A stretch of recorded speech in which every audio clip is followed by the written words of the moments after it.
Баршаңызға қайырлы күн достар. Бүгін бұл видеода сіздерге мастикамен жұмыс жасап үйрететін боламын. Торттың бетін осылай мастикамен қаптаймыз. Келесі видеода фигураларды жасайтын боламыз. Мен мастиканы әрдайым кондитерлік дүкеннен сатып аламын. 1 килосы шамамен 1000 теңгеге шығады. Негізі мастиканы қолдан да жасауға болады. Оның құрамы қант ұнтағы, желатин және де судан тұрады. Бірақ сатып алған тиімдірек. Ақ мастиканы алсаңыз, қалаған гель красителін қосып, қалаған түсіңізді шығара берсеңіз де болады. Мен сіздерге қазір ақ мастикамен жұмыс жасап үйретемін. Жалпы мастикамен жұмыс жасауда ең басты нәрсе тап-таза қолдарыңызбен жұмыс жасау. Кондитерлік қолғаппен де жұмыс жасауға болады, бірақ бұл өте ыңғайсыз, өйткені қолдарыңыз тез терлейді, бұдан мастика тез еріп, жыртылып кету қаупі бар.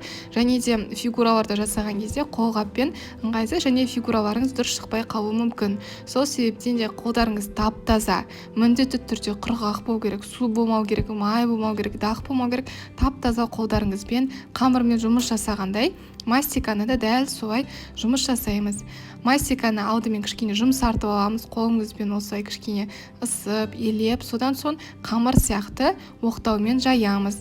Мастиканы жайған кезде оның астына ұн емес, крахмал себеміз, яғни үстелдің үстіне осылай картоп крахмалы немесе жүгері, кукуруза крахмалын себеміз. Егер мастикамен торттың бетін қаптайтын болсаңыздар, оны жұп-жұқа қылып жаймау керек, кішкене қалыңдау қылып жаю керек. Оның қалыңдығы 3-4 мм болу керек, 4 мм-ден артық болмау керек.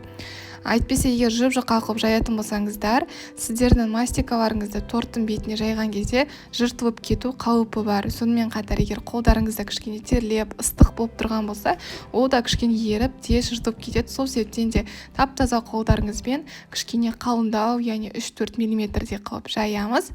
Содан соң торттың бетіне апарып жаңағы қаптайтын боламыз. Тортты мастикамен қаптамас бұрын сіздің тортыңыз түп-түзу болып креммен жағылған және де кемінде 1 күндей тоңазытқышта тұрған болу керек, яғни кремі толықтай қатқан болу керек.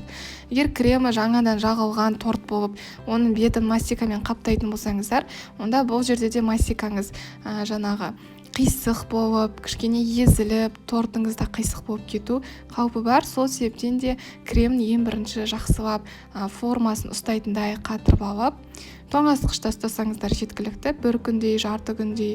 Содан соң мастикамен қаптай бересіздер. Мастиканы осы үстіне апарып салып, қолымызды крахмалмен кішкене себеміз, және де астыңғы жағын осылай мастиканы тартып отырып, жандарын осылай мастикамен жаңа қаптайтын боламыз. Ешқандай да қиындығы жоқ. Негізі мастикаға арналған арнайы құралдар болады, мысалы үтіктейтін, түзеулейтін арнайы құралдар болады. Бұл мүлде міндетті емес, бірақ болса өте жақсы. Қолдарыңызбен де осылай істей берсеңіздер болады. Ең басты қолдарыңыздың тазалығымен және де крахмалды сеуіп, осылай астыңғы жағын тартып, торттарыңызды осылай мастикамен қаптаймыз. Тортымыз әп-әдемі болып қапталды мастикамен. Енді артық мастиканы пышақпен кесіп алып тастаймыз. Астыңғы жағын осылай 1 мм болып шығып тұратындай қылып кесіп, артық мастиканы алып тастаймыз. Артық мастиканы бұны кейін біріктіріп, қайтадан жайып, қолдана берсеңіздер болады. Пышақпен әдемі етіп осылай жүргізіп кесіп шығамыз.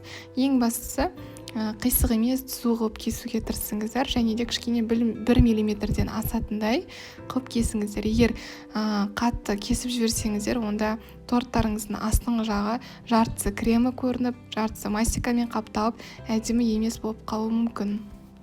Содан соң осы 1 мм-дей артық қылып кесіп алған жерін кішкене осылай пышағымызбен мастиканы тортқа қарай итеріп, осылай жақсылап әдемілеп мастикамызды түзеулейміз.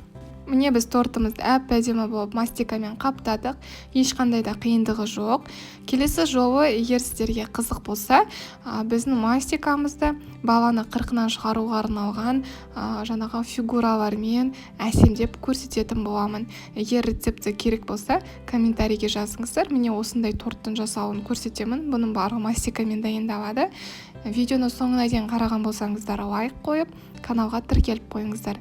Сіздермен болған Гүлжанат.